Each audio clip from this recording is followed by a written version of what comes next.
Olá, eu sou Silvia Garcia e está começando mais um programa Saúde e Vida. 11,7% dos partos realizados no Brasil são de bebês prematuros, o que deixa o país com percentuais próximos a países de baixa renda, onde a prevalência é de 11,8%. Cerca de 8% dos bebês nascem com menos de 2 quilos, segundo dados do Ministério da Saúde. Neste programa, vamos saber o que há por trás desses números. Como e por que os bebês nascem prematuros? Quais os cuidados necessários com o recém-nascido? E os cuidados também com a família destes bebês.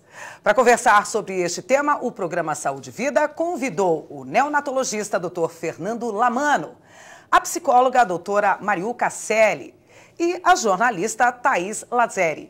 Sejam todos muito bem-vindos aqui ao nosso programa. O tema realmente é pertinente. Esses números assustam, doutor. É fato mesmo? De 100 partos que nós temos hoje no Brasil, 11 são prematuros? Por volta de 11% dos partos são prematuros. Só que dentro dessa prematuridade, a gente está falando... Aliás, vamos começar falando o que é um bebê prematuro, né? Pois é.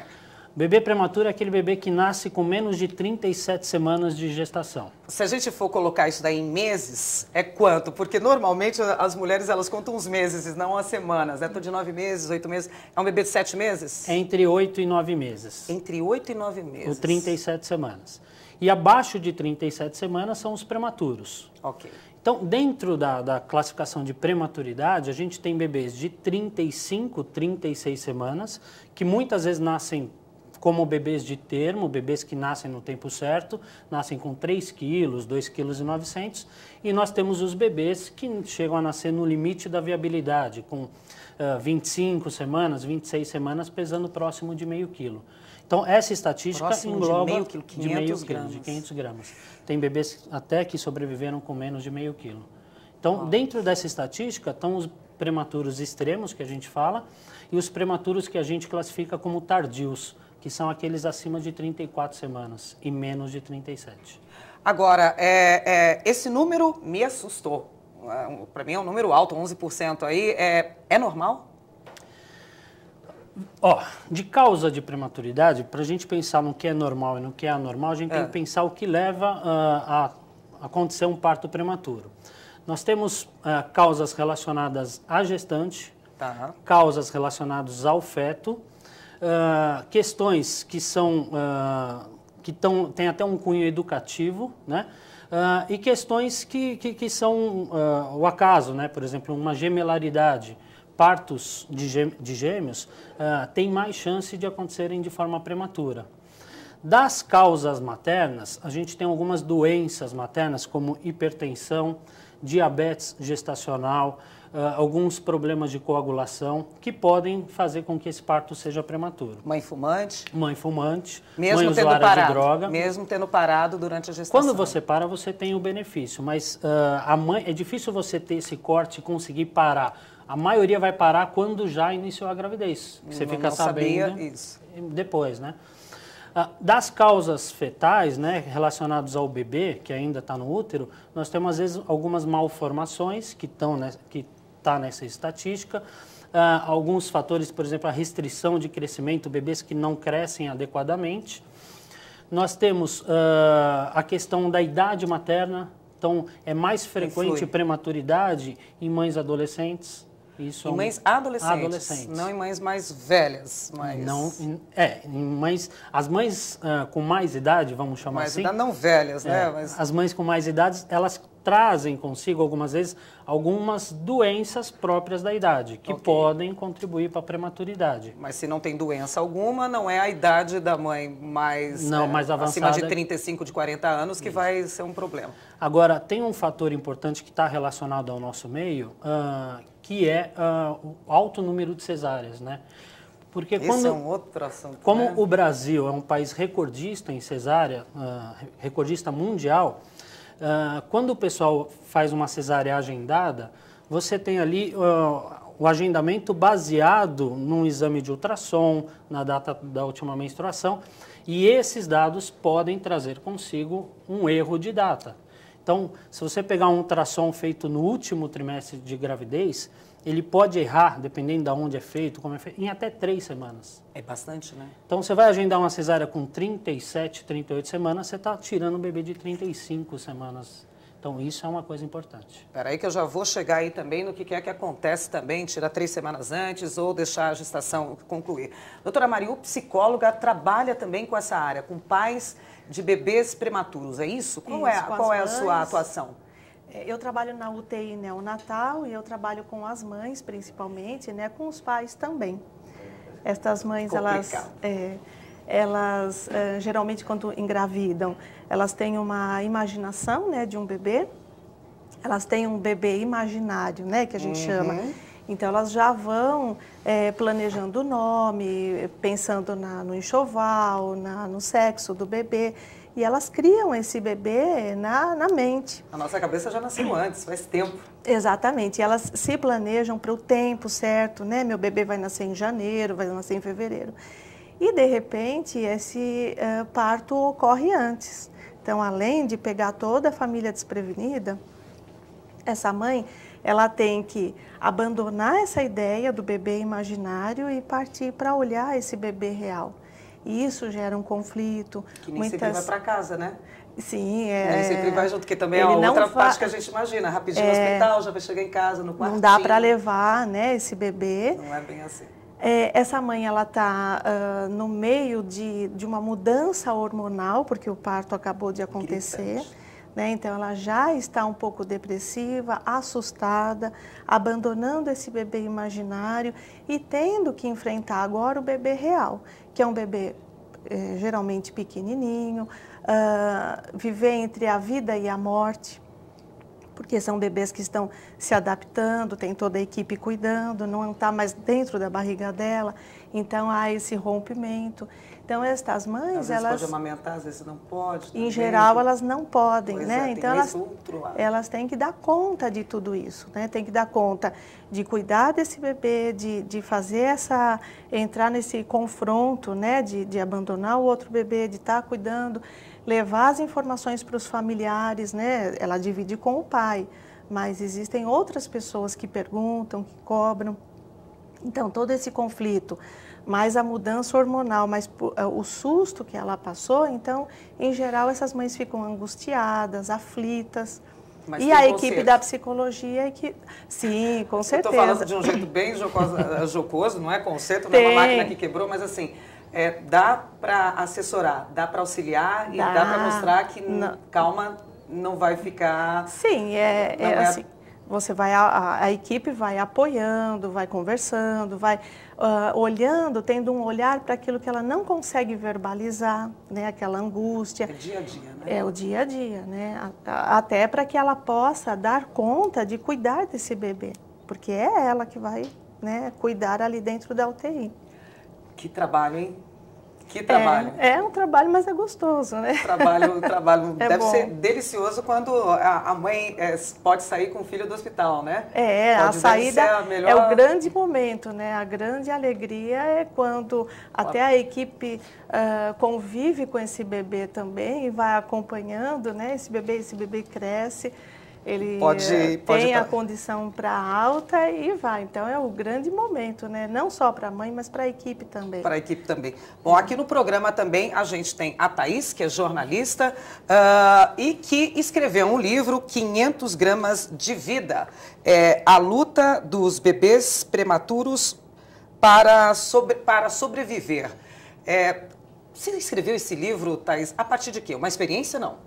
Não, foi um convite para falar a respeito das famílias dos bebês prematuros e na pesquisa a gente achou que ia ser bacana, sugeri que a gente focasse nos bebês que nasceram no extremo, né, como o doutor comentou. Então, a partir disso eu comecei a entrevistar famílias que tiveram bebês que nasceram com cerca de 500 gramas, bebês que nasceram entre 23, 24, 25 semanas. Né? Bebês que têm todas as estatísticas contra a vida. Contra a vida. Esse trabalho demorou quanto tempo? Foi um ano. Um ano até encontrar as famílias e conseguir fazer toda a apuração. Nesse processo, eu engravidei. E eu estava grávida quando na metade da apuração do livro. Mas a sua gestação? Não, a Catarina nasceu bem, então não com virou meses, história do livro. Não Virou história do livro. Não virou. Dessas histórias que você tem aqui, desses relatos que você tem aqui, o que te tocou no livro? O que você pode destacar? Todas as histórias são emocionantes, porque você conta trajetórias de famílias que sonhavam com o bebê e com as visitas das maternidades, a lembrancinha na porta, o primeiro dia em casa. E eles recebem a notícia que todo mundo quer receber, que o filho vai nascer, só que muito tempo antes. Então, a notícia do nascimento não é uma notícia boa, né? Você não tem direito a nenhum ritual que a maternidade e a paternidade te traz, ele é arrancado de você. E muitas vezes eles são apresentados para as estatísticas por uma equipe, e isso independe de hospital particular ou público, que não está preparada para falar com esses pais, né? Então, por exemplo, a história de uma das mães que teve trigêmeos e perdeu um dos bebês, e teve que continuar lutando pela vida dos outros, é emocionante. Mas não menos importante da que o pai que teve o bebê prematuro, que precisava esperar ele aprender a respirar, e é chamado por um médico de plantão, dizendo para ele que se o bebê dele sobreviver, com sorte, ele seria cego. Então, todas essas histórias, a gente tem que respeitá-las, né? Porque não tem como você compará-las e falar assim, essa é mais que a outra. Não, porque para eles é 100%. Para mim, a Catarina é 100%. Né? Então... É mais ou menos a sua filha, mais ou menos a sua história, mais ou menos a sua gestação. Todas elas são... sua gestação e pronto. Todas elas são histórias respeitáveis e incríveis, assim, impressionantes. Bom, a gente está falando sobre bebês prematuros, de 35 semanas, 40 semanas é a gestação ideal, a perfeita. Mas eu venho de uma época, me corrija se estiver errado, doutor, que a gente ouvia as mães falando que é preferível que o neném nasça de 7 meses, mas que não nasça de 8. Não. É fato essa informação? Falava que de 7 ou 8 meses o pulmão não estaria num estágio de desenvolvimento que poderia ser mais complicado e que as crianças, coitadinhas, iriam ter um legado na vida terrível. Porque falava, aquele ali é prematuro. Às vezes estava com 18 anos, bem vivido, já casando, lindo, se formando na faculdade, com 20 e tantos anos, e falava, aquele ali é prematuro. Fica com esse estigma de aquele ali é prematuro. O que é verdade nisso que eu estou afirmando e o que não é verdade? Não, cada semana que o bebê, cada dia que ele fica mais no útero, torna a estatística dele mais favorável. Então, isso só contribui. A mãe entrou em trabalho com 6 meses e ele puder ficar 6 meses e 1 semana, essa 1 semana vai fazer diferença na vida dele. Só para trazer um dado para você de sobrevivência, por exemplo, bebês de 500 gramas a 750, nós temos uma taxa de sobrevida em torno de 30% a 35%. De 750 gramas a 1.000 gramas, a taxa duplica, vai para 65%, 70%. Então, isso é uma diferença para ele ganhar esse peso de algumas semanas dentro do útero. E a chance dele de sobreviver é maior. E de sobreviver com menos sequela, cada vez mais. Então já caiu por terra tudo isso que eu disse. Cada semana, cada dia que você consegue protelar da gravidez, claro que os obstetras eles vão trabalhando sempre com risco-benefício. Tem uma hora que ele fala, aqui dentro do útero não está legal, temos que tirar o bebê.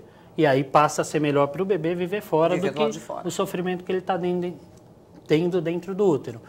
Mas cada semana, cada hora, cada dia que passa mais dentro do útero é melhor. É bem melhor, sempre. É bem melhor. Sempre. Sempre. Pode falar, Existe uma conta que alguns médicos me falaram que a cada dia dentro do útero são 3 a menos na UTI. Isso.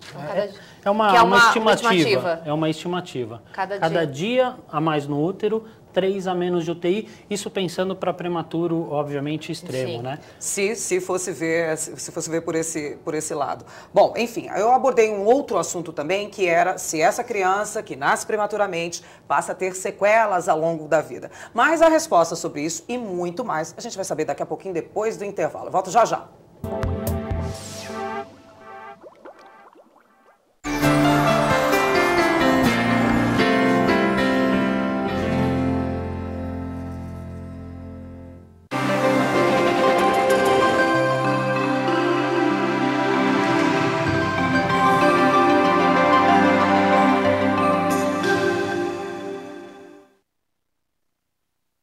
Não não importa qual seja a temperatura ou época do ano. Quando falamos de proteção solar, é preciso cuidado com a pele. A exposição ao sol forte pode causar envelhecimento precoce, queimaduras e o mais grave, o câncer de pele. Segundo dados da Sociedade Brasileira de Dermatologia, cerca de 90% das lesões que causam este tipo de câncer localizam-se em áreas do corpo que ficam expostas. Aqui no Brasil, são registrados mais de 100 mil casos de câncer de pele todos os anos. Por isso, além do uso do protetor, evite tomar sol entre 10 da manhã e 4 da tarde. Mesmo em dias nublados, não esqueça do filtro solar, além de se proteger com bonés, chapéus e óculos escuros. E para manter a pele saudável e bonita no verão, beba bastante líquido, além de, claro, passar protetor solar a cada 2 horas e com o fator de proteção superior a 15.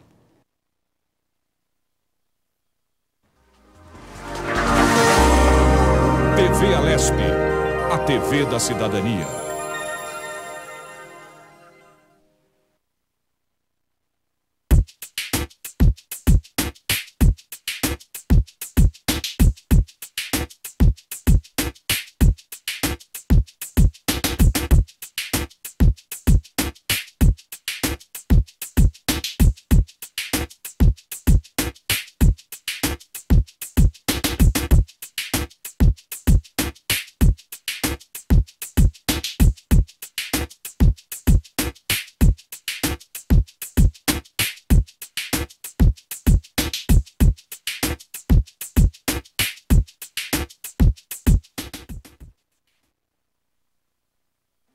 Os postos da rede pública de saúde têm disponível durante todo o ano a vacina contra o vírus HPV, que é sexualmente transmissível e pode causar doenças como o câncer do colo de útero. Neste ano, devem ser vacinadas meninas de 11 a 13 anos de idade. Em 2015, serão meninas entre 9 e 11 anos. Para receber a dose, basta apresentar carteira de vacinação ou documento de identificação. Cada adolescente deve receber 3 doses da vacina para completar a imunização. Mas atenção, a vacina não substitui a realização do Papa Nicolau, exame preventivo do câncer de colo de útero, que deve ser feito por adolescentes e também por mulheres entre 25 e 64 anos de idade. Essa é uma campanha da TV Alesp a serviço do cidadão.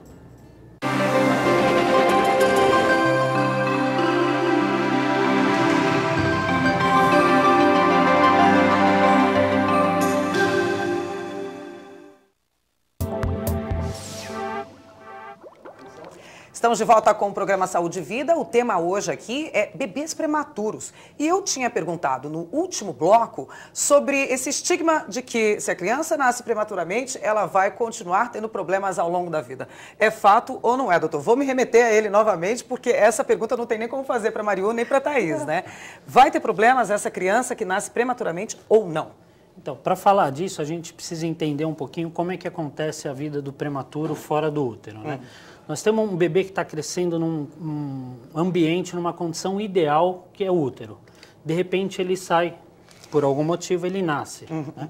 Então, se ele nasce com 25, 26 semanas, ele vai ter aí 15, 14, 13 semanas para terminar o que ele faria num ambiente ideal nas nossas mãos. Ou seja, por mais que a gente tenha avançado em termos de conhecimento médico, tecnologia, não é um ambiente adequado. Não é o útero. Então, esses prematuros extremos, que nascem no limite de viabilidade, eles... a gente até tem uma coisa que a gente fala, existe prematuro sadio, porque eles nascem já doentes, né? Então, eles têm problemas respiratórios, eles têm problemas de nutrição, gastrointestinais, eles têm mais facilidade para ter sangramento cerebral. E isso, em geral, pode vir acompanhado de sequelas futuras. Então, esses prematuros extremos, eles têm mais chance de ter essas sequelas futuras. Quando a gente fala hoje num prematuro de 33, 34 semanas, que às vezes nasce bem, fica no oxigênio algumas horas, eles vão ter, em geral, um desenvolvimento bom. Mas só complementando aqui uma coisa que a Laís falou, eu concordo plenamente e eu acho que é uma luta constante nossa ao mesmo tempo que a gente tem que ser técnico, a gente tem que acolher. Tem que Mas ser eu vou te falar também, né? que notícia ruim não tem hora boa, né? Então, às vezes, péssimo. eu concordo com essa coisa do pai já dar uma estatística de que vai ficar cego, eu acho que isso é um absurdo, ainda mais se tratando de prematuro, que tem uma capacidade... Ninguém pode lidar bem com essa informação. Tem uma plasticidade, uma capacidade de mudança muito grande e de desenvolvimento. Mas, em geral, quando a gente está ali, os pais pedem a notícia, a estatística. Vai viver? Eu pediria. Não vai viver? Eu pediria. Quantos por cento tem de chance? O que é que eu posso esperar? Já eu quero me preparar agora. E aí, se você der a notícia na sala de parto, se você der na maternidade, na UTI, no corredor, notícia ruim, em geral, não tem hora boa. E não cai bem. E não cai bem. E não cai bem. Mas eu concordo que, assim, é um constante treinamento Trabalho. da equipe médica, de enfermagem, que a gente tem que abordar ter isso para abordar a situação. Bom, já que ele está falando de notícias ruins, como é que você, uma doutora nessa área aí, consegue amenizar essas notícias, porque elas são meio que pertinentes? Você sabe que vai a vir... realidade, né? Uma é lidar com a realidade. Muitas vezes a religião de cada pessoa, ajuda. A crença de cada pessoa vai ajudar muito. Então, o psicólogo ele tenta resgatar alguma coisa nesta situação. Uma coisa também é olhar quais são as fantasias, porque algumas mães, elas já têm um histórico anterior. Então, assim, o doutor me disse que vai acontecer isso com o meu bebê. Histórico de bebês prematuros. Isso, com o outro também aconteceu, o outro não sobreviveu. Então, eu acho que estas perguntas que elas fazem, até é para comparar um pouco a história, o histórico que cada uma tem dentro de si. Aquilo que ela sabe. Então, se eu tenho essa notícia, então vai ser igual ao meu vizinho, né? Então, vai ser melhor. E existe a associação prematuro anterior do segundo filho, a maior chance. É inevitável. Você passou por isso, Thais, na abordagem do livro, sobre as informações, como é que elas atingem as mães e os pais? Na verdade, a família? Não, é como uma bomba, né? A primeira conversa porque assim, para a maioria dos pais, a UTI neonatal é um ambiente que eles só vão conhecer se eles precisarem. Né? Então, a maioria dos pais não sabem o que é uma UTI, nunca visitaram uma UTI neonatal e aí, de repente, eles veem o filho, que é um bebê prematuro de cerca de 500 gramas, a pele avermelhada, porque a gente tem que imaginar que não é um bebê, aquele bebê fofinho que você recebe com 9 meses, 10 meses de gestação. Ele é um bebê muito menor, a pele ainda está em formação, então, assim, todos os órgãos ainda estão se formando, ele não tem unha, né? Muitas vezes ele não tem sobrancelha, não tem cílios, enfim. Cheio de equipamento, né? Cheio de equipamentos e fios numa incubadora. E pessoas mexendo no meu filho, né? Então, você não podendo ter acesso, né? Então, esses pais, eles logo descobrem o que é a UTI e já percebem que eles vão ter que ficar ali muito tempo, né? Que é perguntar da alta, ninguém vai perguntar nunca. Né, uma resposta que eles descobrem rapidamente e algo que eles evitam falar. É mesmo. Evitam porque é você lidar com expectativa. Né? Você não pode... Porque assim, você imagina que o ambiente da UTI é expectativa 24 horas. Porque no mesmo dia o bebê pode ficar bem, mal, piorar, melhorar. Ter a pior dos diagnósticos, que, por exemplo, pode ser uma hemorragia grau 4, uma hemorragia cerebral, e, de repente, o cérebro absorver. Então, assim, no mesmo dia, eles têm vários altos e baixos. Né? Então, eles já têm a expectativa de como vai ser o dia. Se você imaginar o que seria alta, então eles não perguntam. E não é só o dia. Né? Muitas mães, elas têm a expectativa, assim, elas vão para casa e quando elas estão já entrando ou estão na rua do hospital, já começa a acelerar o coração, porque, assim, eu não sei o que é que eu vou encontrar. Né? Então, elas vão para casa, mas elas não conseguem dormir. A ansiedade é física mesmo. É a sensação a ansiedade é física mesmo, né?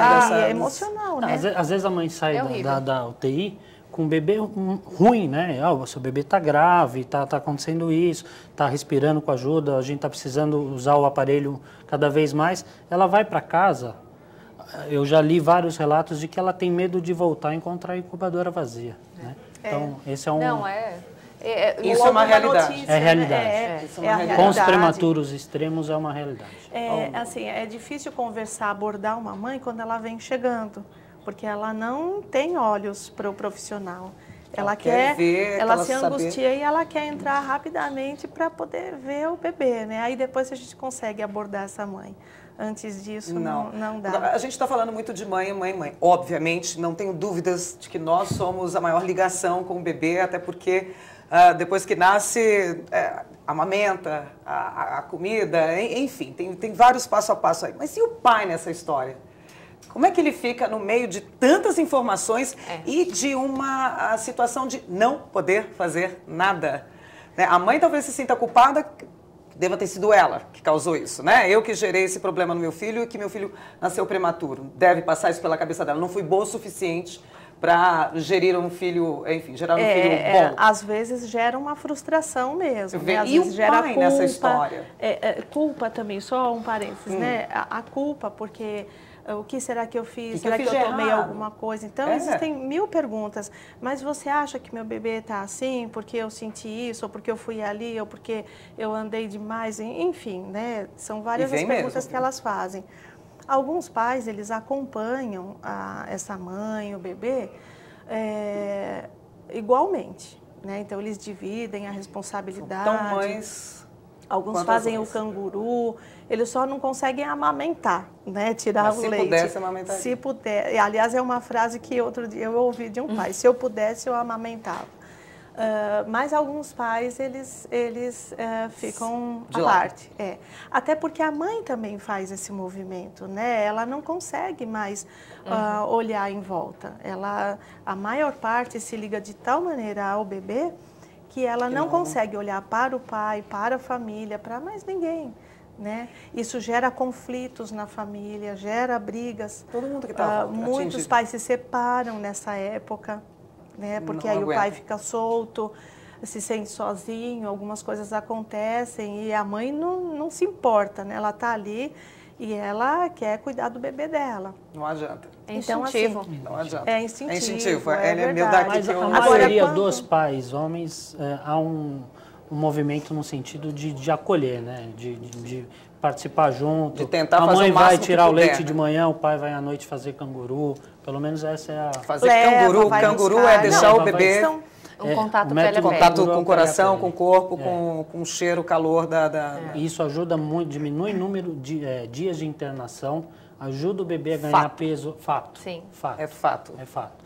Tem um programa do Ministério da Saúde que chama Programa Canguru, né? Canguru. Da mãe canguru. Então, os benefícios que isso traz são enormes. Então, só o fato dos pais, ou o pai ou a mãe, às vezes vó, dependendo da unidade, se deixa ou não entrar, de poder fazer o canguru. Agora a gente... pode falar, por favor, imagina, pode falar, pode completar. Agora, existe a licença, né? A licença para os pais e para as mães. Isso. É diferente, né? Então, os pais, eles conseguem acompanhar... Na Suíça é igual, né? Na verdade, na Suíça é igual. O tempo de licença do pai ou da mãe, quer dizer, ou do pai ou da mãe, tanto faz. Se forem 6 meses, pode ser ou o pai pegar essa licença ou a mãe pegar essa licença. Eles não distinguem isso daí, faz diferença. Agora tem o projeto da licença para prematuro, né? Foi aprovado no Senado. O que é esse projeto? O que eles querem fazer é o seguinte, porque, por exemplo, as mães têm bebês com 5 meses de gestação. A licença corrigiria a quantidade de meses que ela deveria ainda permanecer com o bebê dentro da barriga, 4 meses, 3 meses. Na UTI vai corrigir esse tempo. Então, ao invés da licença dela começar a contar a partir do momento, vou ter 4 meses, ou, por exemplo, 6 meses, algumas empresas e funcionários, eles vão começar a contar do final. Então ele completou os 9 meses dentro da UTI, aí vou acrescentar os 4 licença. meses. Ou então, vão acrescentar mais meses, dependendo da situação, do tempo de internação e da saúde do bebê. Até porque a maternidade não começou se você nem foi para casa, né? A maternidade de lidar com o bebê, se ele chora à noite, quantas vezes ele acorda para mamar, quem está cuidando até então são técnicos, são enfermeiros, médicos, não sou eu. A minha maternidade não se iniciou. Então, você tem que dividir. Filho, exatamente. O pulo que a gente dá é quando a gente vai para casa, sai da maternidade com o filho, que ali começa realmente a interação mãe e filho e a realidade, né? Que vem à tona. A realidade de qualquer jeito. E a questão financeira também, né? Porque aí a mãe ou pede demissão, né, para poder cuidar do bebê. E aí que não é assim tão fácil. Ou ela volta a trabalhar e deixa o bebê na UTI. Volta a trabalhar e deixa o bebê na UTI. E deixa o bebê na UTI. Vai pro trabalho e o bebê fica na UTI. O bebê tem que ficar na UTI. Porque, assim, você não pode nem fazer nenhum tipo de julgamento, né? Porque essa mãe, ela fica 24 horas... Porque ela não está 24 horas dentro da UTI, mas ela está 24 horas vivendo a UTI, assim como o pai, né? Elas já passaram 4 meses. Algumas empresas permitem que eles ficam até o bebê ter alta. Essas mães, elas precisam respirar. E isso só acontece para alguma delas fora da UTI. Então, elas voltam a trabalhar. Tá trabalhando, exatamente. Tem a questão financeira, porque você não sabe se o seu bebê vai ter alguma sequela. Porque ele pode ter alta, mas a alta do bebê prematuro não significa alta dos médicos. Então, ele vai continuar indo ao neurologista, ele vai precisar ir para o fisioterapeuta, principalmente os extremos. Ele vai precisar de fonoaudióloga. Isso gera um custo. Então, assim, não dá para pensar e falar assim, eu quero ficar com o meu bebê. Porque a escolha é muito difícil, né? Você tem que escolher o que eu posso dar. Se eu ficar com o meu bebê, o que eu posso oferecer para ele? Nossa, essa escolha realmente é delicadíssima. Tem um número aqui que me assusta ainda também. A gente tinha falado que no Brasil, de 100 partos, 11 deles são prematuros. E o Brasil está em 10º no ranking mundial de partos prematuros. O que é que nós temos que está gerando esse número numa corrida que eu não acho muito boa? A gente está nos 10 primeiros países aí. A gente está se comparando com países bem subdesenvolvidos. O que está acontecendo? Tem alguns fatores que contribuem para o aumento da prematuridade para essa posição do Brasil no ranking, né? Um deles, e é nítido na nossa realidade, é a falta de pré-natal. Um pré-natal mal assistido, ele é um dos principais fatores de risco para o parto prematuro. O pré-natal dá para identificar bastante situações? Dá para identificar, dá para evitar situações, por exemplo, uma das principais causas de parto prematuro é a infecção. Infecção urinária, por exemplo, da mãe pode desencadear um parto prematuro. Então, se a mãe não faz pré-natal, ela não colhe exame de urina, logo ela não trata, logo nasce prematuro. Bebê prematuro. Outra coisa que contribui também para um aumento da prematuridade, como eu falei no começo, é o aumento na incidência de partos gemelares, né? E no Brasil, cada vez mais, as clínicas de fertilização, os serviços de fertilização têm aumentado. Claro que é uma taxa, nesse sentido, acaba ajuda, atrapalhando atrapalha na incidência, mas ajuda nos casais que não podem ter filhos, né? E a medicina fetal também, né? A medicina fetal é aquele grupo de médicos que cuidam de alguns problemas de saúde que o feto tem durante o desenvolvimento. E hoje em dia a gente consegue postergar e fazer com que algumas situações que há décadas atrás a mãe perderia o bebê, seria aborto, hoje seja parto prematuro. Né? Então a gravidez vai um pouco adiante, mas não consegue chegar no final. Não consegue vingar. Então nasce um pouquinho antes da hora. Então tudo isso, somado a tudo isso, o Brasil se coloca nesse lugar no ranking. Eu destacaria o pré-natal inadequado. Pré-natal inadequado, principalmente isso. E eu acrescentaria ainda que a vida sexual tem começado cada vez mais cedo. Sim. Né? Então, o número é preocupante, né? Como eu falei, a incidência de gravidez, em adolescentes. Ainda temos isso? Tem muito. Ainda temos isso. Tem. Em 2014, a gente está falando, quando falar de adolescente, quais são as idades? Em geral... 14, 15, do que a gente está falando? A gente está falando, 12, a gente está falando até de meninas... Na menarca, eu tive a minha primeira menstruação, logo depois, meses depois, eu já estou engravidando. Já está engravidando. Com vida sexual ativa.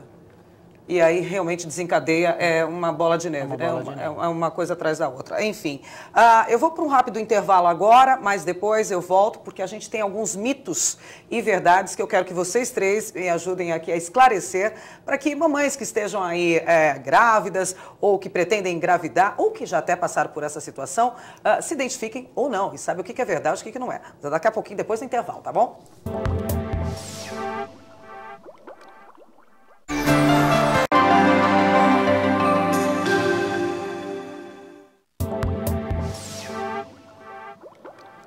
Estamos de volta com o tema hoje, bebês prematuros. No bloco anterior eu tinha falado sobre mitos e verdades que a gente vai abordar aqui. E eu já começo com 2, responda para mim quem quiser. A Thaís já está quase uma médica aqui, né? De tantos 8 anos, né? Trabalhando com editoria de... Gravidez e Saúde na revista Crescer. Gravidez, Saúde. Então você, além de mãe, editora, é quase médica, doutor Fernando. Olha isso, está na concorrência aí. Jornalista. Só jornalista já está de bom tamanho, né? Bom, eu estava falando aqui no intervalo sobre 2 coisas. Incubadora é necessário, nenê prematuro vai para incubadora, ponto. Verdade ou mito? É mito. Na verdade, isso vai depender não exatamente. Da idade gestacional que esse bebê nasceu e do peso. Em geral, uma coisa muito por cima, em geral os bebês abaixo de 2 quilos acabam indo para a incubadora. É o melhor ambiente. É o melhor ambiente porque ajuda a não perder tanto calor. Né? Aquecimento, enfim. A pele do bebê é muito imatura e eles perdem muito calor. A gente tem uma impressão que o bebê está morrendo de frio ali, fica peladinho ali. A incubadora é uma delícia. Você chega com esse frio, vai examinar, está quentinho lá dentro. Está sempre quentinho. Sensacional. Bom, vamos para outra aqui. Dá para a gente detectar no pré-natal se vamos ter uma gravidez aí com um nascimento prematuro? Existem marcadores de risco, né? Hipertensão materna, se ela desenvolveu diabetes gestacional, o colo do útero, o tamanho, a espessura, você consegue acompanhar pelos ultrassons. Tudo dá para ver por exames. Sim, você consegue acompanhar com exames e com ultrassonografia a maior parte do desenvolvimento da criança. Mesmo tendo os exames com resultados bons e o crescimento do bebê esperado, às vezes pode acontecer do bebê, ainda assim, nascer prematuro. Ainda assim, de nascer prematuro. Sim. Todo prematuro é igual? Não. Não, você tem experiência do outro lado emocional. Nem todo prematuro é igual. Não, nem todo prematuro é igual. E ainda após a alta, eles vão ter desenvolvimento diferente um do outro, né? Como uma plantinha também, né? Cada criança vai depender do seu estímulo, daquilo que aconteceu na UTI, quanto tempo ele nasceu, se é um prematuro extremo, se não, né? Então, eles são diferentes. Então, não cai por terra de que todo prematuro é igual. Nas histórias do livro, que são 9 histórias contando a trajetória de cada família, eu mostro exatamente isso, né? Da bebê que nasceu com 26 semanas e ficou 1 ano na UTI, né? Do outro bebê que passou 6 meses, 5, né? Como cada pai lutou com isso. Os bebês que tiveram alta tiveram que voltar para aprender a respirar, enfim. N situações, né? E bebês que nasceram com todas as estatísticas contra eles e que sobreviveram e não tem nenhuma sequela. Enfim, então não dá para você dizer nada é 100%, né? Sim, tem histórias que os livros de medicina não podem dizer 100%. A história funciona diferente para cada família, né? Para cada família. Existem estatísticas, mas a estatística do meu filho, né, pensando no prematuro, ela vai acontecer agora. Essa maneira que tem que pensar. Estatísticas são probabilidades, probabilidades. Né? Probabilidades de acontecer, não são fatos exatamente. A família do prematuro tem que ver dia após outro. Dia após outro. Isso que eu ia falar, que não depende, tudo isso não vai depender somente do prematuro, é um conjunto. E a família, né, o investimento da família, não falo o investimento financeiro, o investimento o emocional e o estímulo, né, o quanto essa família vai se doar para esse prematuro, o que essa família pode fazer por esse prematuro, vai dar diferença também. Né, como nós falamos do método canguru, se o pai e a mãe participam, né, o bebê ele vai ter um desenvolvimento, vai ter um benefício. E se ele não tem esse estímulo, vai ser diferente. Então é importante não deixar só por conta do bebê, mas a família ela tem que Pegando o gancho do bebê canguru, eu ia perguntar um pouquinho mais ali na frente, mas bebês prematuros, a mãe pode segurar? Pode. Existe algum momento em que isso é possível, né? Então, em geral, os prematuros extremos, nos primeiros dias, eles estão numa situação de instabilidade muito grande. Conforme a coisa vai melhorando, o coração passa a funcionar de uma maneira adequada, os parâmetros da ventilação mecânica permitem, assim que dá, a equipe médica de enfermagem tem que colocar, dá para pegar um bebê no colo, mesmo que esteja com um aparelho de respiração ajudando. Então, assim que der, tem que ser colocado. O que eu acho assim que der, dá para pegar o bebê. O que eu acho interessante é mostrar como esses pais aprendem a ser pais dentro de uma UTI neonatal. Porque você não pode... o seu filho nasce, ele não vai para o seu colo, você não vai amamentar. Então, uma das mães no livro, ela conta que o único carinho nos primeiros dias do filho dela era colocar a mão sobre o corpo do bebê e permanecer com a mão e não sem fazer nenhum movimento. Porque como o bebê é muito manipulado, ele tem que fazer exames, enfim. Se você mexe muito a sua mão, ele pode achar que você vai fazer vai receber alguma picada. Então, a mão, tensiona, tranquilidade, dá segurança. Mas contenção, né? É só o repouso da mão. Só o repouso. Os bebês, como eles são alimentados, os bebês prematuros? Existem diferentes tipos de maneiras de alimentar um bebê prematuro? Tem a nutrição que a gente chama de parenteral, que é na veia. Então, você tem uma fórmula que você dá direto na veia e a criança fica sem ingerir nada. Conforme vai tendo condição, a gente vai começar a introduzir a dieta enteral, que a gente fala. Via oral não, porque na maioria das vezes eles são alimentados por uma sonda. É um tubinho que chega até o estômago, né? Então, muitos desses prematuros começam recebendo 1 ml de leite por dia. 1 ml a cada 3 horas.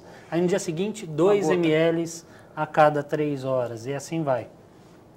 Tanto que tem um estudo, né, que mostra, entrevistaram algumas mães de bebês de UTI, qual o valor que elas davam para o leite delas no todo o processo da criança. E elas falavam que era a única forma que elas tinham de ajudar o bebê, porque todo o resto ficava por conta da equipe, né? Claro que não é assim, mas... a sensação de impotência. A sensação de impotência de poder ajudar. E que tirar o leite, se a criança ia, conseguir ou não, mas ela estava cumprindo o papel dela. E é com leite materno que as crianças também são alimentadas? Porque tem outras que você falou, uma fórmula específica. Depende. O ideal é que seja leite materno. O ideal seria isso. Alguns prematuros, em algumas situações muito específicas, eles podem se beneficiar com leites artificiais. Mas é comprovado que o leite materno, em todos os aspectos, desenvolvimento... É um alimento mais perfeito, mais completo. Na imunidade é mais completo. Ajuda a ter menos infecção. É extraordinário. Enfim, é tudo muito bem feitinho. Bebês de 35 semanas são prematuros? São prematuros. São prematuros. São. Abaixo de 37 são prematuros. Os órgãos do prematuro não estão prontos. Fato ou não? Fato. Principalmente aqueles prematuros extremos, né? Ainda havia um tempo para terminar de se desenvolver dentro do útero. E nasce, e aí tanto que a gente não pode alimentar um bebê, porque o intestino não está pronto. Por isso que a gente começa com a nutrição pela veia. A nutrição Isso é um exemplo, né? Quanto menos aparelhos ligados ao bebê, melhor ele está. Sim, claro. Quanto menos apito, quanto menos sonda, quanto menos catéter, é sinal de que o bebê não está precisando de tudo isso. A necessidade, é sinal que ele está caminhando para alta. Ótimo. Prematuros terão problemas para o resto da vida? Não, mas eles precisam de um acompanhamento nos primeiros anos de vida. Os primeiros anos de vida? Sim, eles precisam de um acompanhamento especial. E aí, à medida que eles vão se desenvolvendo e alcançando o que eles consideram de padrões normais, a criança vai recebendo alta. Então, por exemplo, uma das famílias do livro, os bebês foram para casa, mas eles não conseguiam...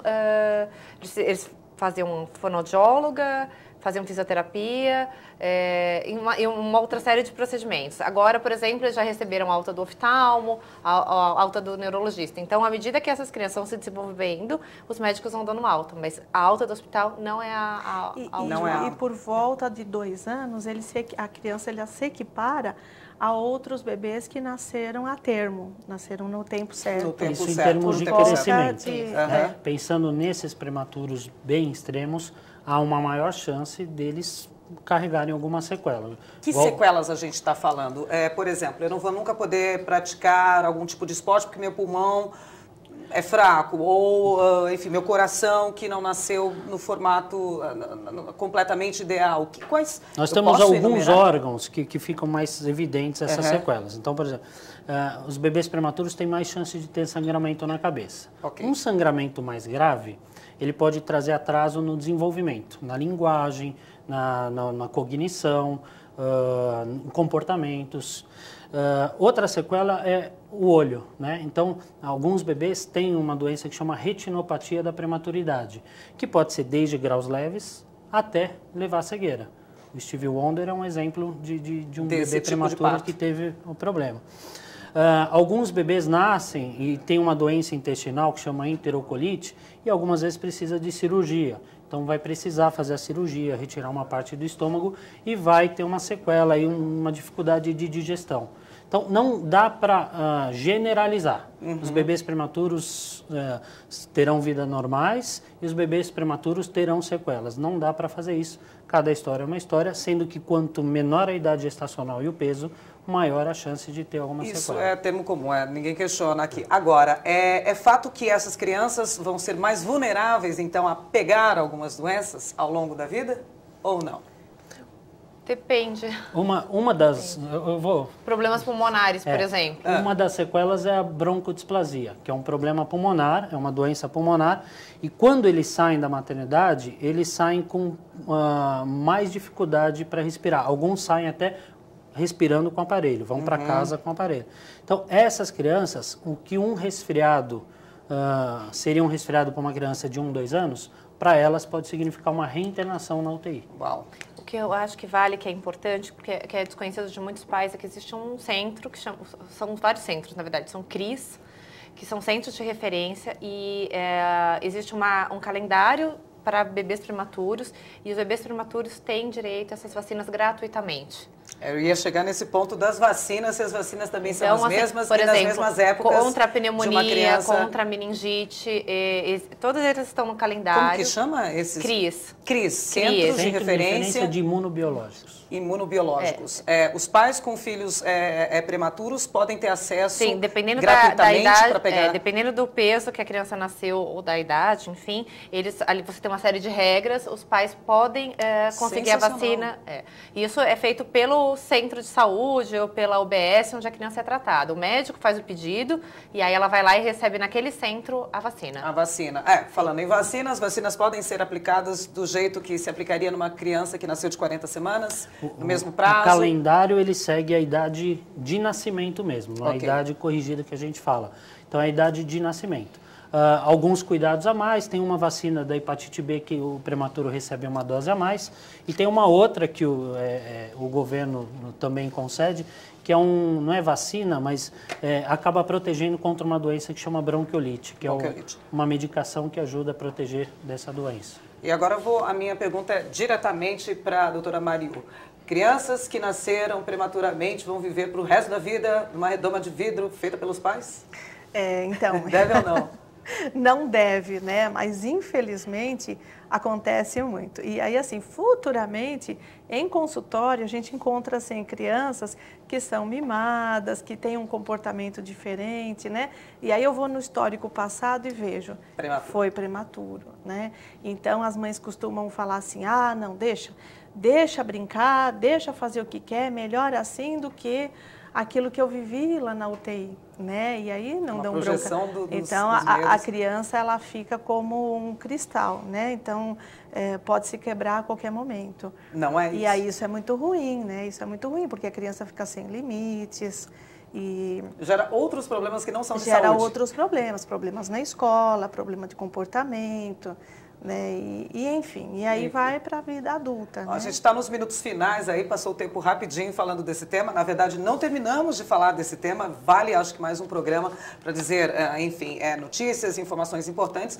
Mas gostaria que vocês deixassem aqui as considerações finais, Thaís. Algum aconselhamento, alguma página, Facebook, você estava comentando que os pais que estiverem passando por essa situação podem se esmerar aí, né? Em geral, eles formam grupos de apoio, né? E aí é muito importante para a mãe saber que o bebê de outra família que nasceu com a mesma semana, que tiveram os mesmos problemas, teve alta, né? No livro, várias histórias de mães inspiradas por outras mães, né? A gente falou assim, puxa, que bom que eu reconheci, ela vê até como um sinal a mãe, né? De que bom que eu reconheci que teve um bebê que nasceu com a mesma idade do meu filho e conseguiu se desenvolver. Eu convido todo mundo para ler o livro, 500 gramas de vida. Foi um trabalho muito bacana que eu desenvolvi enquanto eu estava grávida da Catarina. E a gente tem muito a aprender com esses pais, assim, é impressionante o quanto eles são guerreiros junto com os filhos. Sensacional. Doutor Fernando, alguma colocação? Pré-natal, por favor, todas. É isso que eu ia falar. Acho que a maior preocupação aqui o pré-natal, independente de classe social, é o pré-natal. E os pais participarem de todo o processo, não entregar a sua maternidade na mão só do profissional. Então, ir atrás, ver questão de parto, como você quer planejar e fazer esse trabalho junto com o profissional, mas não delegar 100%. A luta é junta, né? A luta de um time todo, né? Doutora Mariu, tem e-mail também, as mães, enfim, que estiverem aí com mais dúvidas, depressão pós-parto, enfim, de parto de prematura, a gente nem chegou a tocar nisso. Pode escrever, mariu3006@gmail.com. Né? E a minha consideração final é assim, que cada caso é um caso, não dá para se desesperar, né? Tem que se confiar no profissional, ter fé, que é muito importante, né? A fé que cada um tem, e fazer o melhor que se pode fazer, né? Pelo bebê. Acho que essa é a consideração. Muitíssimo obrigada, então, a todos. Agradeço a presença de cada um de vocês. Dizer que as portas daqui estão abertas para a gente discutir esse e outros temas ligados também a isso e que vierem a ser pertinentes aqui. Muito obrigada a todos. O programa Saúde e Vida fica por aqui, mas a gente tem um encontro semana que vem. Até lá. Tchau.